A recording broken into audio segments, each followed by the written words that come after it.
Hey guys, Vin here today, and today we're doing a new lore video on the early access game Forever Winter. And today we're doing the Euruska Federation, and make sure to like and subscribe. And I still recommend those videos down below, Rilo's and Critical Rockets videos. They give a lot of good lore, and yeah, hope you enjoy.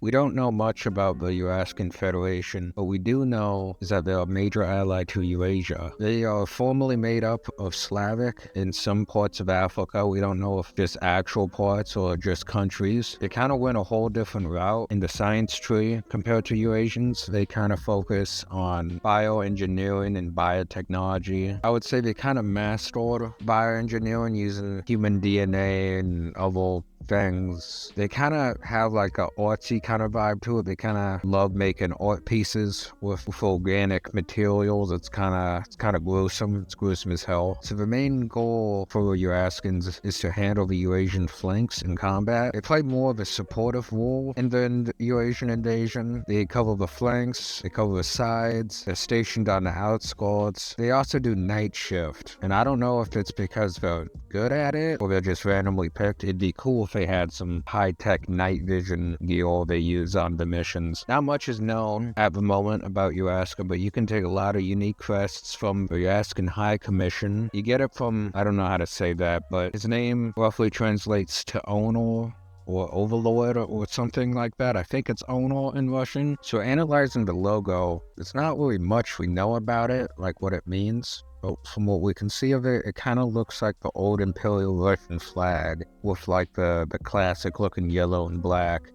I can't really tell you what the symbols mean, but there are a lot of fan theories about it. First theory is that it could be nations and lore, like stuff we don't have in real life. Or some people predict that it could be AI generated, like not the picture itself, but the AI machine in lore. The Overlord was like, let's look at these logos, these coat of arms, and let's make our own thing. Let's make it seem human in quotations, you know? Some uncanny logos. People predict it's AI since it has 5 heads going everywhere.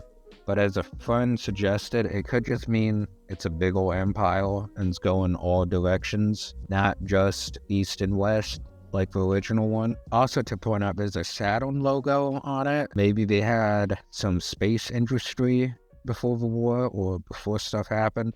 Maybe something happened to Saturn. I don't know. Maybe it's some SCP destroyer thing. I'm just joking. But rapping something crazy happened to Saturn. I don't know. You can also see Saturn on a old man, on this concept art for the old man on its backpack. I don't know if that relates to it. I kind of doubt it. Or maybe it's just a popular logo. I don't know. Euruska has some of the coolest units in the game, in my opinion. Now I'm saying that as a European guy. Starting off with the Euruska Infantry, a couple of them are heavily armored dudes with shotguns and AKs. Kind of remind me of like Zaku or even just the newer Gundams, but a lot more grimier, but human sized. There's a lot of like lady infantry in it, which is pretty cool. The Euruskan commander is some heavily armored Chad looking dude, and he has like a lot of symbols on his shoulder pad. You can encounter them randomly, but mostly you need to kill them for a quest, I think for the European side. And they're kind of difficult to kill because they're kind of decked out. They're kind of a commander, you know.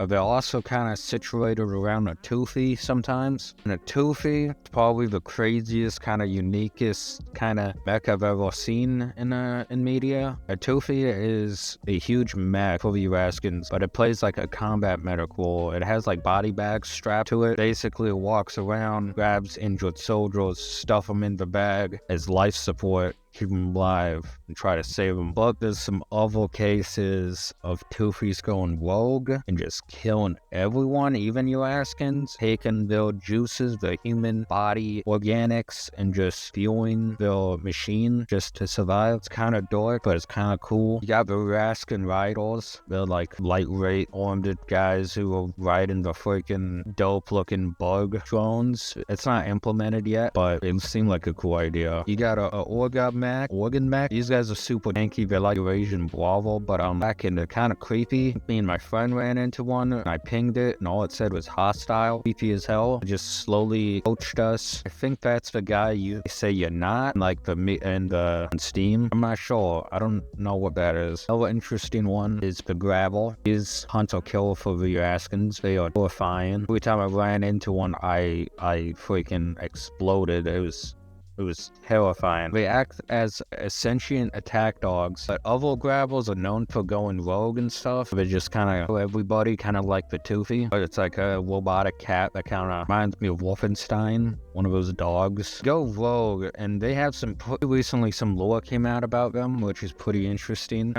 Why they go rogue is where sometimes they don't even mean it. Sometimes they're just programmed to defend a certain location. That's all. They don't do anything else. They just defend that one location. Anybody, even your Askins, I assume. These guys would like kill anybody. Dev says they will even kill women and children. It's kind of insane. I don't know. My favorite units in the game is for Euraskin. Honestly, it is my favorite unit in the game. So Euraskin medium mech. Honestly, it is dope as hell. Usually home around in duos. They're cool railgun looking AK-47s. They look very boxy but round at the same time. I don't know. Remind me of a combo of Tusk Act 4 and a Zaku. I don't know why everything reminds me of the Zaku on this side of a team. They look cool as hell. Rounded, they're in duos. Their main goal is to break through Europeans' fences, since at the moment Euraskins do not have anything to do that, so they send in these medium mechs to body them. And who knows who's in these mechs? I wonder if they have pilots like the Europeans, or it's more like, hope it's not like a dreadnought thing from Warhammer. It'll be dark as hell, but it'll be cool. And yeah, that's all we know about the Euraskin Federation so far. They seem like a very cool and unique faction. They definitely seem unique compared to other factions. I'm not saying they ain't unique, but they're cool as hell. I love the fan theories coming out of this faction. I love the fans of Euraskins. Those guys are cool. They make some sick art. Make sure to check that out in fan art and Discord. And I think it's really cool. I'm planning on having updated videos on all the lore, like how it started, all the factions, and everything towards the end of this year when new stuff comes out. So it's a long, nice video for you guys to sit back and enjoy. Maybe I'll spit some theories in there. And yeah, hopefully you guys like this. Check out the links in the description below. Make sure to join the Forever Winter Discord. And yeah, make sure to like and subscribe. And I hope you guys have a good day.